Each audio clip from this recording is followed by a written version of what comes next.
Hello! Tudo bem, pessoal? Nossas férias acabaram, infelizmente ainda nós não podemos voltar para a escola, então nós vamos continuar aqui com os nossos vídeos. A professora mudou de cenário, coloquei uma lousa para ficar mais fácil para vocês entenderem, tá bom?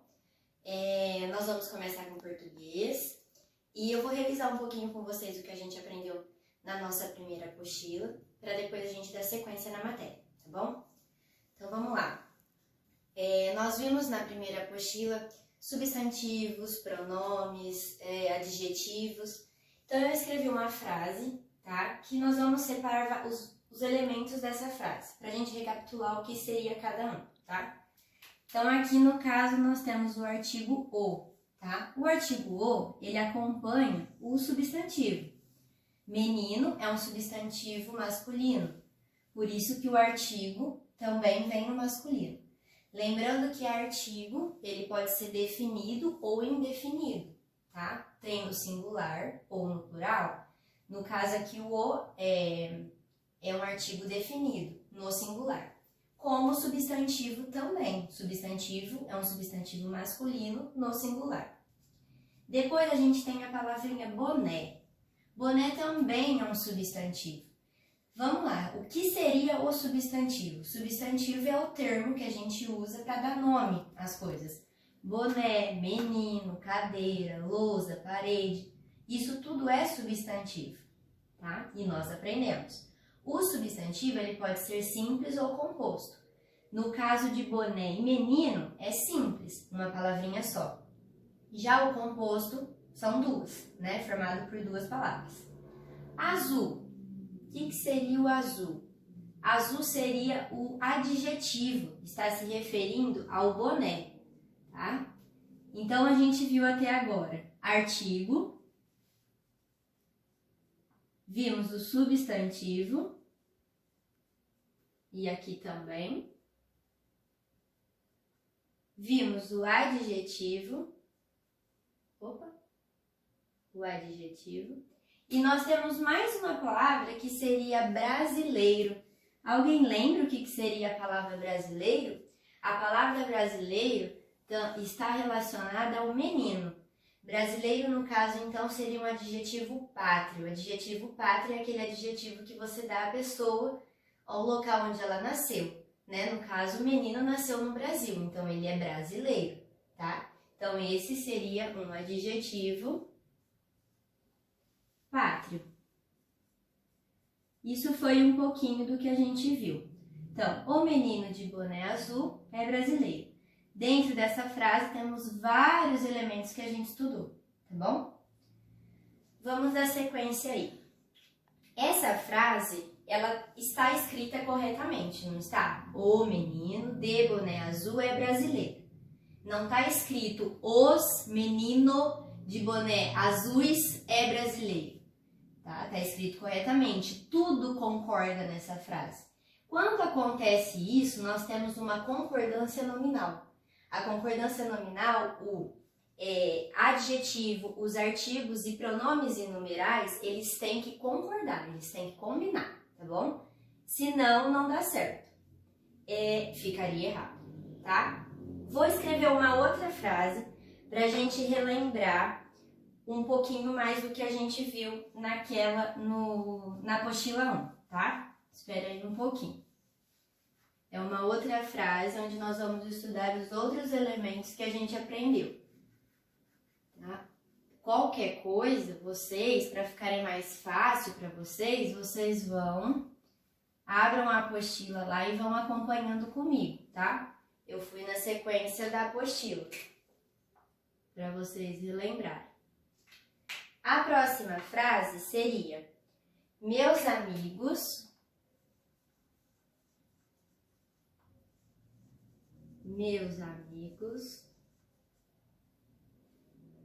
gostam daquela sorveteria. Não tenho mais espaço, tenho que vir para a linha de baixo. Sorveteria. Então, vamos entender aqui. O que seria esse meus? Meus amigos gostam daquela sorveteria. Nós vimos pronomes. Que tipo de pronomes? Pronomes pessoais, pronomes possessivos e pronomes demonstrativos. Pronomes pessoais são o eu, tu, ele ou ela, nós, vós, eles e elas. O pronome possessivo, ele indica a posse, o que é meu, tá? Então, no caso, meus amigos. Pronome possessivo, tá? Novamente, amigos seria um substantivo simples, tá? Esse gostam aqui seria o verbo. Lembra que a gente conversou? O que é verbo? Verbo é tudo aquilo que indica ação, um estado ou um fenômeno da natureza. Ação, tudo aquilo que eu pratico. Eu como, eu bebo, eu ando. Um estado, como eu me sinto, como eu estou. E um fenômeno da natureza, chover, por exemplo, seria um verbo, tá? Daquela seria um pronome. Que pronome que seria esse? Demonstrativo, porque ele demonstra a posição de quem fala ou do que se fala, tá? E sorveteria é um outro substantivo, que é um nome de um lugar, né, onde a gente compra ou toma um sorvete ali. Então, esses são alguns dos elementos também que a gente viu, tá? Vocês vão reparar o quê? Vou explicar do pronome demonstrativo. Daquela. Quando eu falo daquela, eu imagino algo que está distante de mim, né? Daquela sorveteria. Imagina eu passando de carro na frente da sorveteria. Então, eu aponto, ó, daquela sorveteria que eu gosto do sorvete. Além disso, no pronome demonstrativo, além do daquela ou daquele, tem o esse e o isto, tá? Então, este é o que eu seguro. Eu seguro esta caneta, tá perto de mim, tá? O esse, ou essa no caso, essa garrafa, ela está perto. Eu estou falando dela, mas eu não estou segurando, tá? E o daquele ou daquela é o que está distante, tá bom? Então, eu trouxe aqui para vocês relembrarem um pouquinho. Meus, que é pronome possessivo, tudo que é meu. Substantivo, né, que é o termo que a gente usa para dar nome às coisas. Gostam, que é um verbo, tudo aquilo que eu faço, tudo aquilo que eu pratico, todo o estado, todo o fenômeno da natureza. Daquela seria um outro tipo de pronome que a gente viu, pronome demonstrativo. E, novamente, sorveteria seria um substantivo. Então, esse é um pouquinho da revisão que a gente teve. Só que não acabou aí não, pessoal. A gente viu uns outros assuntos que nós vamos rever agora também, tá? Nós vimos também o encontro vocálico. Se vocês tiverem dúvida ainda, abram a apostila lá em português para a gente tirar junto com essa explicação. Os encontros vocálicos, então, eles são o encontro das vogais, tá? Tem 3 tipos, o ditongo, o hiato e o tritongo. Então, no caso aqui, é o hiato, tá? O hiato as vogais ficam separadas, por exemplo, de A. O I é uma vogal, o A é uma vogal, separado. O ditongo, as vogais ficam juntas, tá? São 2 vogais na mesma sílaba. Por exemplo, beijo. Beijo. Tá bom? E o tritongo são 3 vogais na mesma sílaba. Por exemplo, Uruguai. Eu tenho o U, o A e o I na mesma sílaba, tá bom? Nós vimos também a locução adjetiva e a locução verbal. O que seria isso? Tanto a locução adjetiva quanto a locução verbal nada mais é do que 2 palavrinhas juntas que têm o mesmo sentido. Por exemplo, na locução adjetiva, que vem do adjetivo, quando eu falo assim, países das maravilhas, né, que tinha lá na apostila para vocês fazerem. O das maravilhas quer dizer que o país é maravilhoso. Então, o das maravilhas seria uma locução adjetiva, porque tem duas palavrinhas se referindo a um país que é maravilhoso.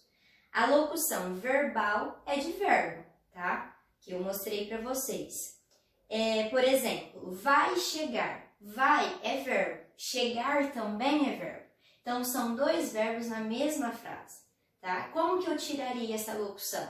Ele chegará. Ele vai chegar, locução verbal. Ele chegará sem locução verbal, tá? A mesma coisa na locução adjetiva. Das maravilhas, locução adjetiva. País maravilhoso, não tem a locução, tá bom? Outra coisa também no final da nossa apostila foi a conjugação verbal. Nós estamos falando de verbo, então a gente teve a conjugação. O que é? Verbos terminados em ar, eles fazem parte da primeira conjugação. O verbo terminado em er, da segunda, e o verbo terminado em ir, da terceira, tá? É uma revisão para vocês continuarem o conteúdo, tá bom? Para a gente não ficar parado e nem esquecer do que a gente viu, tá? Então, agora nós vamos para a segunda parte da nossa aula, que já é na nossa apostila 9, tá? O módulo 2 da nossa apostila. O que nós vamos aprender agora? Todo começo de unidade em português, eles trazem um tema, um assunto para a gente discutir. Nessa não vai ser diferente, tá? Então, nós temos aqui, o capítulo 4, Esportes, Desafios para a Vida. Eu vou ler essas perguntinhas, então abram a apostila de vocês e acompanhem junto comigo, tá bom? Praticar esportes é encarar desafios e superar obstáculos. Além de fazer bem à saúde, proporciona autoconhecimento, respeito às regras e convivência em equipe. Quem vive o esporte vive melhor. Na perguntinha A fala assim: que esporte é representado nesta imagem? Então, vocês conversem aí com quem estiver na casinha de vocês, para vocês debaterem sobre esse assunto do esporte e a qualidade que ele traz para a vida de vocês. Na B, cite seus 3 esportes favoritos e comente por que você gosta deles. C, em sua opinião, qual é a importância do esporte na vida de uma pessoa? Isso são perguntas pessoais, tá? Que aí vocês conversem com a família, numa roda de conversa aí que vocês possam ter, tá bom? Virando a página, na página 10, nós vamos ter a primeira leitura que a apostila nos trouxe. Eu vou ler um pouquinho com vocês porque é bem curtinho, tá bom? Na escola, lemos diversos textos com finalidades específicas de acordo com as disciplinas que estudamos. É o caso, por exemplo, dos enunciados de problemas matemáticos. Você certamente já leu e resolveu problemas de matemática. Que estratégias você usa quando precisa resolver um problema matemático? Troque experiência com os colegas. Agora eu vou juntar um pouquinho do que ele falou aqui e vou revisar uma outra parte de português também. Ele está mostrando para nós, a apostila está mostrando para nós, sobre gêneros textuais. Vocês já viram outros gêneros textuais na outra apostila e nessa vocês também vão conhecer outros. Então, alguns que vocês já viram. O conto, né, que conta uma narrativa, onde tem personagem, tem narrador. Vocês viram também o poema visual, onde a palavra ela tem uma forma, tá? O poema tem um desenho. Vocês viram também o poema tradicional, onde ele tem rimas, estrofes e versos. Lembrando que a linha do poema é o verso, o conjunto de linha forma as estrofes. Vocês viram também o folheto informativo, eu pedi para vocês fazerem um sobre o coronavírus.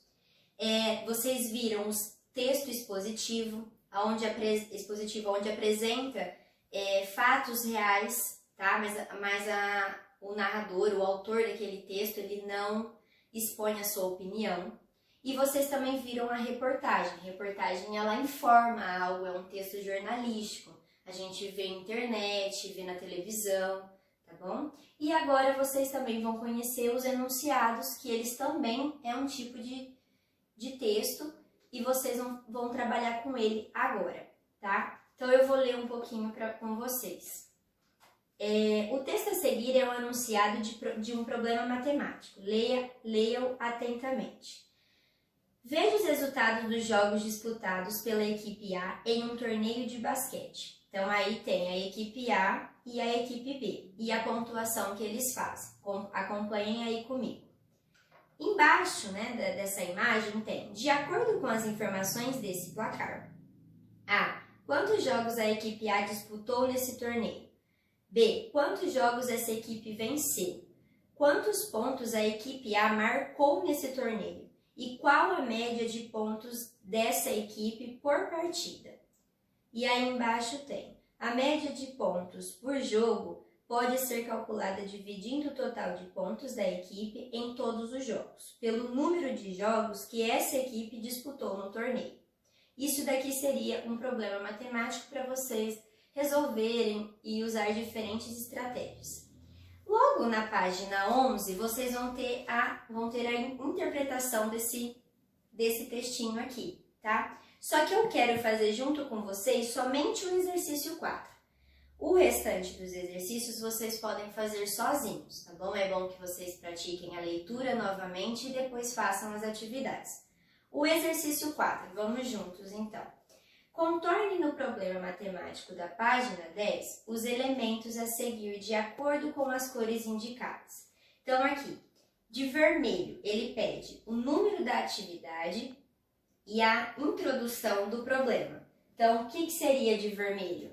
Seria essa primeira parte aqui do texto. O número 4, que é o número do problema, e o enunciado aqui, ó, a introdução dele, tá? Esse primeiro pedaço vocês circulariam de vermelho, tá bom?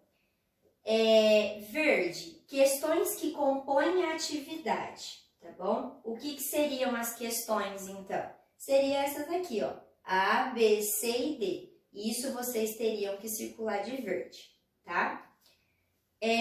De azul, informações para análise. O que seria de azul? Essas informações que eles trazem aqui para a gente poder resolver o problema, tá? Esse quadro da equipe A, da equipe B e a pontuação. Amarelo, a imagem para ilustrar a atividade. O que seria de amarelo? Essa imagem aqui, ó, que está mostrando um jogo de basquete, tá? Que é sobre isso que fala o problema. E por último, de roxo, dica de como resolver a questão. Seria essa daqui de baixo, onde ela está explicando como a gente faria a média, tá? Então, pessoal, em português é isso. O que eu vou pedir para vocês? Não, pessoal, tem mais um pouquinho. Vamos lá, a Bruna achou que tivesse acabado. Na página 12, continua também as interpretações de texto, tá? Sobre referente ao problema.